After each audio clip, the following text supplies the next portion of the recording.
It that is one of our well-known haunts. It's one Ghost Hunters ended up doing an episode there, and it's kind of, if you're in southeastern Connecticut, you know about the North State Hospital.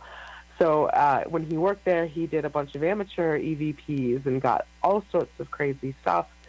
And then, he would chat with Seamus, and they were like, you know what, why don't we make this group and, kind of reform what we see already and already know, and try to get methods, that are a little bit more, that are better, and try to refine this a little bit.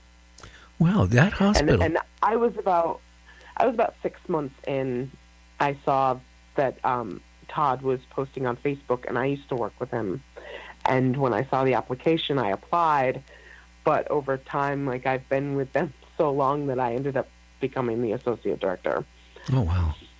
That hospital is kind of famous. I had a guest on maybe 2 months ago. She wrote a book about it. Oh, really? Yeah, and she spent a weekend there, and she went with a medium, and she's a medium too. But her friend, actually they were walking around, and all of a sudden she said that one of the spirits, started talking to him, or to her friend, and it was pretty exciting. I mean, what transpired.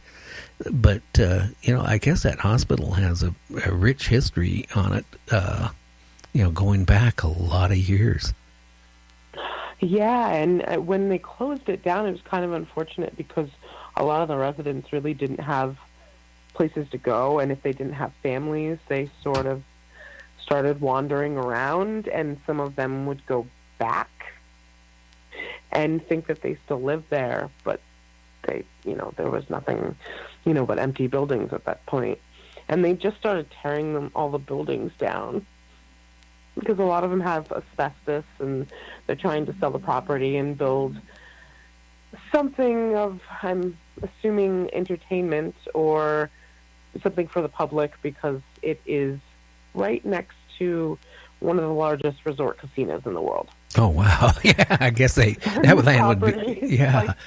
I hate to say it. A gold mine. Yeah, that's what it sounds like. But, she was telling me about one of the richest places to go to find spirits of any kind is actually, I hate to say it, a mental hospital, because there's been so much pain, there's been so much suffering, and naturally deaths in, those hospitals. She said it's even richer, at least it's been for her, than even going into prisons and stuff like that. Yeah, I have yet to be able to officially investigate an insane asylum. It is on my bucket list. My favorite places that seem to have a lot of activity are theaters. Uh-huh. And I've sort of formed a little theory of why there is so much. I work in a theater. It's a theater school that has, we have 3 different theaters, or actually 4 different theaters that are attached to the property, and some of the buildings are extremely old. And, I do a lot of entertainment stuff. I'm a singer, and I've been involved in theater and doing different acting projects and stuff like that. And I've investigated, a handful of theaters now. And if you are an entertainer, especially if you're an actor or a singer, you are putting so much of yourself and so much energy into yourself. And you're projecting that outward onto an audience, and you are becoming these characters that I feel like there's so much left impressions, left with these properties. There could be. And it's just, I've just had the best luck at all of the theaters that I've investigated. And I mean, I know, I've almost been brought to tears, trying to sing a piece and become that character. And, especially if it's something, that's heartache, or, something, you're trying to sing about something that's just terrible that's just happening, and you have to become that person. And there's so much of you that you put into that. It's we have a great clip of the Palmer Theater in New London, Connecticut, and it's one of the investigators during her training, and we're at it's Seamus and her in a stairwell, and they're talking to each other, and he's kind of giving her the rundown of how we take EVPs and all that.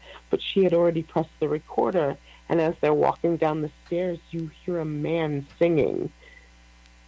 You hear him clear as day, but we had the entire place on lockdown. There was no one in the theater, and the only person in the group at the time, until one of our new members that even sings, it was me. And of course, I don't have a male voice, and everybody else was accounted for. But you hear it as the echo in the stairwell. It was amazing, and it was her first experience on the team, and she went immediately home and reviewed the evidence because she was so excited. And within the first minute, she captures this man singing. It's on our website if you want to take a look at it. Yeah, I think I will, and I think the audience ought to. Why don't you tell everybody? Yeah, right. Why don't you give everybody how they can find your website? Okay. Well, we are located at tspiparanormal.com.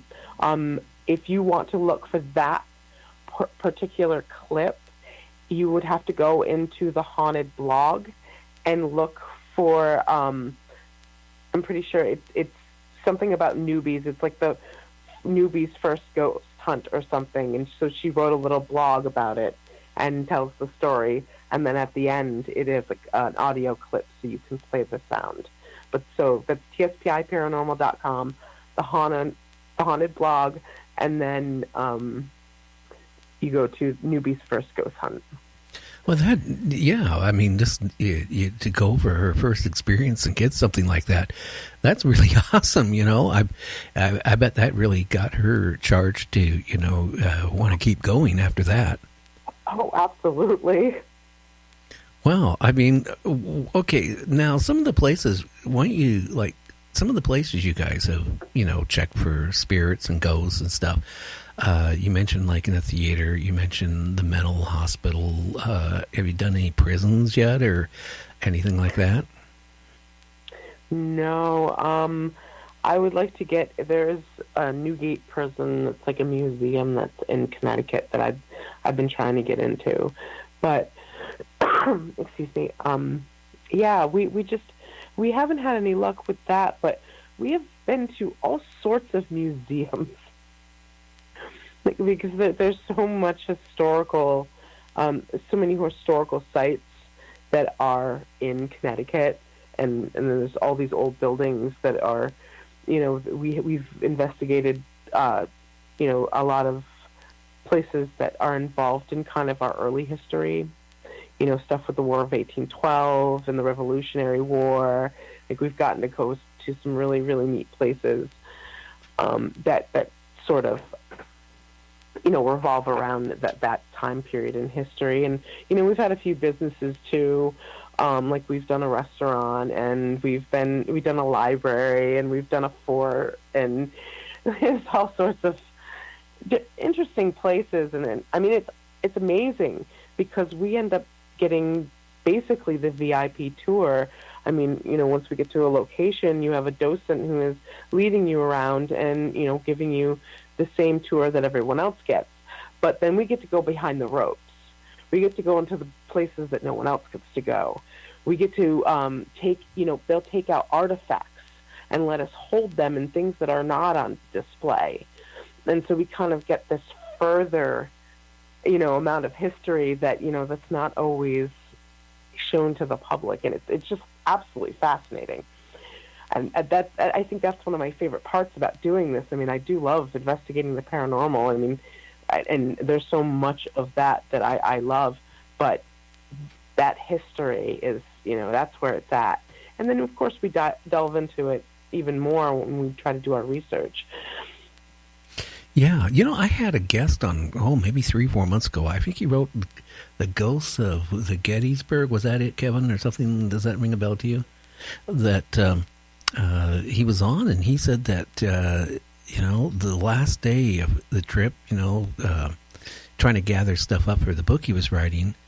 He had his recorder on, and when they played it back at one, I guess they were at one bridge or something, and then all of a sudden he heard men marching and talking and stuff like that. And he said that showed up on the recording, and that kind of got him, like, hey, this is real. And also, he lives in Connecticut too, and he was actually remodeling an old house, and he said that he'd be like in the room that he was remodeling, and he'd have his saw there, and he'd have his hammer there, and his drill there, right? The next morning he comes in, and all of a sudden the saw and the hammer and all that stuff is in different locations. And that he said that happened, numerous times. They were just trying to help. Yeah, or tried to stop him from doing it. That's what the impression he was getting. Oh, that's true. They were hiding some. They were hiding some of his tools, and then you'd find them in weird places. So. Yeah, I found. There's a theory. Now I think Kevin wants to say something here to you. Hang on, go ahead, Kevin. Hey. I found the podcast that you were talking about here, Gary. It's called the Gettysburg Ghost with Don Allison. That's what you're referring to, am I correct? Yeah, that's what I was talking about. That would be a good read. Yeah. That's like Gettysburg is, a ghost hunter's dream. Oh, that's what he said. Especially if you don't live in the area. I mean, they were saying they made a great. It was like a mini series or something. I think it was like in the 90s, and they, everybody was dressed in their Civil War garb, and they said that they would, have trucks full of actors that would go, from scene to scene, and there. At one point, some of the people said that there were soldiers that disappeared that had jumped on the back of the trucks with them, but then ended up vanishing as if they were ghosts from the war, and they just kind of picked back up where they had left off when they died. Yeah. Boy, that's things like that would really make me where I wouldn't want to sleep at night. So, what type of equipment do you ghost hunters actually have? I mean, what's your staples? Well, I mean, my staples definitely. I mean, I have to pick two because, for one, my audio recorder. That is. It seems that your EVPs. Are the most solid pieces of evidence we ever get. It's like I don't know. It's like if we don't come home with anything else, that is the one thing that we might come home with, because it seems that that's the tool that is, I guess, able to be manipulated, is what my theory is. I feel like that they're somehow manipulating the vibrations in the air to make like kind of a voice, a sound, as you kind of get a lot of the similar drone sound that goes through their voices. Like when you're comparing a bunch of people's EVPs, you kind of notice the same similar sort of sound. I mean, you can distinguish which is a male or a female voice, but it does have like this overlapping like sound to it. Like if you would compare, like I could show it to you, like if I compared a whole bunch. But my number two, which I only pick the audio because it is the most impressive, but I picked number two because I'm also a paranormal photographer. I picked my camera. Okay. But that's because that's my specialty in the group. Now, is your camera, do you set it like for, black and white or infrared? Does it have that capability? I know that there are a lot of people who try to use like the full spectrum cameras, but I want to, like what I'm trying to do, I need to get something that shoots more in the UV light, but I figure a full spectrum camera, your camera has the capability of, it has a sensor on it. And what ends up happening is your camera already has those settings on it where it can